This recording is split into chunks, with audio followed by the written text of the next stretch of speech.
এই মুহূর্তে মিরপুরে ঘটনাস্থলে আছেন সহকর্মী রাইদুল ইসলাম শুভ এবং ঢাকা মেডিকেলে আছেন হায়দার আলী। সরাসরি প্রথমে যাচ্ছি রাইদুলের কাছে। রাইদুল, জ্বলা যে আগুনটি, সেই আগুনটি কিন্তু এখনো জ্বলছে সেই রাসায়নিক গুদামে, এবং সেই 24 ঘন্টা পরে কিন্তু ফায়ার সার্ভিসে যে কর্মকর্তারা ছিলেন তারা কিন্তু সেই গুদামে লাগা আগুন যেখানে চলছে সেই গুদামে কিন্তু প্রবেশ করার চেষ্টা করেছিলেন, ভেতরে প্রবেশ করার চেষ্টা করেন। তবে বেশি সময় সেখানে থাকতে পারেনি, কারণ যে ধার্য পদার্থ যেগুলো রয়েছে, এবং যেমনটা বলা হচ্ছে ফায়ার সার্ভিসের পক্ষ থেকে যে এই ক্লোরিক গ্যাসটি, সে বিষাক্ত গ্যাসটি কিন্তু হচ্ছে বা অনেক বেশি মাত্রায় নির্গত হচ্ছে, যে কারণে আসলে বেশি সময় তারা ওখানে থাকতে না পেরে কিন্তু চলে আসছেন, ভেতর থেকে বেরিয়ে আসছেন। ওখানকার সবশেষ যদি খবর বলা হয় যে তেমন কোনোভাবে আসলে তারা বের করতে পারেননি, অভিযান যেটা করার কথা সে অভিযানটি কিন্তু তারা চালাতে পারেনি। তবে কিছু সময় পরে আবারও যাওয়ার কথা জানা হয়েছে। এবং সবশেষ খবর যেটা বলতে চাই যে গতকাল 16 জনের মৃত্যুর কথা কিন্তু বলা হয়েছিল।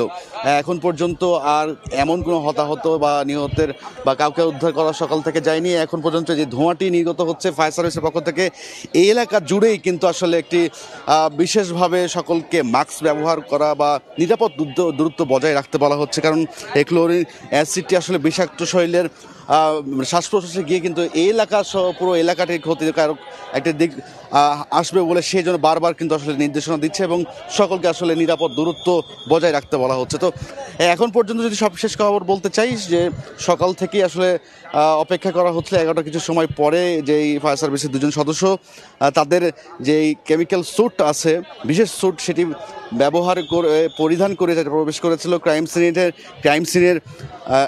সিনের ইউনিটের সদস্যরা এসেছিলেন, এবং বুয়েটের কেমিক্যাল বিভাগের একটি প্রতিনিধি দলও কিন্তু এসেছিলেন, এখানে এসে ঘটনাস্থল পরিদর্শন করে গিয়েছেন। আবার আমরা সকালে কিছু সময় আগেও দেখতে পেয়েছি যে অনেকেই স্বজনরা আসছেন। স্বজনদের একটা অভিযোগ আসলে বারবার করে বলছেন যে সঠিক কোনো তথ্য কেন্দ্র না থাকায় তারা তাদের স্বজনদের খুঁজে পাচ্ছেন না।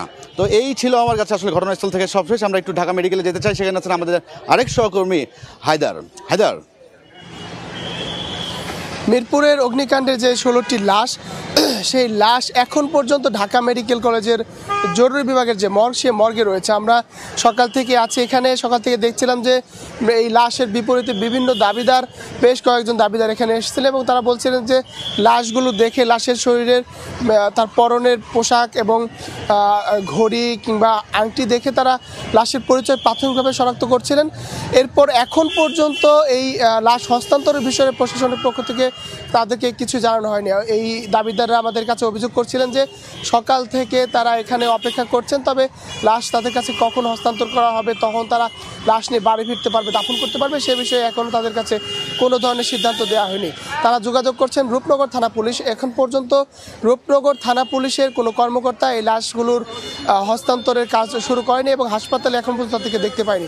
লাশ আমরা যতটুকু জানতে পেরেছি যে এখন পর্যন্ত 10টি লাশের পরিচয় প্রাথমিকভাবে শনাক্ত করেছে, এটি রূপনগর থানা পুলিশ আমাদেরকে জানিয়েছে। তবে সেই লাশ কখন হস্তান্তর করা হবে সেটি এখনও নিশ্চিত করা হয়নি। এই লাশ হস্তান্তর নিয়ে স্বজনরা ব্যাপক ক্ষোভ প্রকাশ করছিলেন যে এই প্রশাসন তাদের কাছে এখন পর্যন্ত সুনির্দিষ্ট কোনো তথ্য দিচ্ছে না কখন তারা লাশ নিয়ে যেতে পারবে। কিছুক্ষণ আগে ঢাকা মেডিকেল কলেজ হাসপাতাল পরিচালক ব্রিফ করছিলেন, তিনি বলছেন যে 16টি লাশের গতকালকে ফায়ার সার্ভিস থেকে যে তথ্য দেওয়া হয়েছিল যে তারা ধোঁয়ায়।